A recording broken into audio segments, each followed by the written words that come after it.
Hello friends, welcome to Polity Simplified series. Today's article is Article 9. Article 9 basically कशाबद्दल आहे?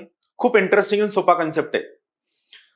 ज्या पर्सनने स्वतःच्या इच्छेने व्हॉलंटरीली इंडियाची सिटीजनशिप सोडून दुसऱ्या कोणत्याही देशाची सिटीजनशिप जर घेतली, then in that case that person shall not deemed to be a citizen of India. पहा, हे काय म्हणतं? Person who voluntarily acquiring citizenship of a foreign state.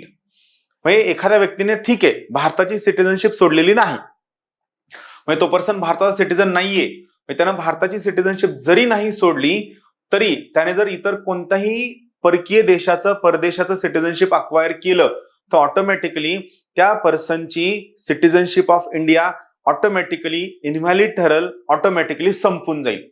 So article 9 कशाबद्दल आहे? जेव्हा एखाद्या इंडियन पर्सनने फॉरेन कंट्रीची सिटीजनशिप जर अक्वायर केली तर त्याची इंडियाची सिटीजनशिप ऑटोमॅटिकली काय होऊन जाईल? रद्द होऊन जाईल, कॅन्सल होऊन जाईल. सी, हे काय म्हणतं पहा, no person shall be a citizen of India. असा कोणताही व्यक्ती भारताचा नागरिक असणार नाही बाय व्हर्च्यू ऑफ आर्टिकल 5, म्हणजे आर्टिकल 5 चा वापर करून, or be deemed to be a citizen of India by virtue of article 6 और आर्टिकल 8. मग एखाद्या व्यक्तीने फॉरेन कंट्रीची सिटीजनशिप अक्वायर केली आणि त्याने कोर्टात वकील लावून सांगितलं की नाही आर्टिकल 5 नुसार मी सिटीजन आहे, 6 नुसार सिटीजन आहे, 8 नुसार सिटीजन आहे, तर आर्टिकल 9 ला आर्टिकल 5, आर्टिकल 6 आणि आर्टिकल 8 मधलं कोणतंही प्रोव्हिजन अप्लाय होत नाही. म्हणजे जर समजा कन्फ्लिक्ट झाला तर त्या केसमध्ये remember article 9 we always have upper hand over article 5, article 6 आणि आर्टिकल 8. जर आर्टिकल 5 आणि आर्टिकल 5, 6, 8 यांच्यापैकी कोणतेही प्रोव्हिजन आर्टिकल 9 ला अप्लाय होणार नाही.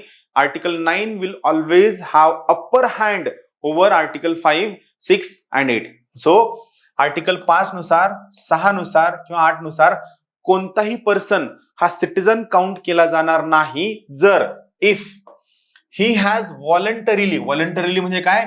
स्वइच्छेने, स्वतःच्या इच्छेने acquired the citizenship of foreign country.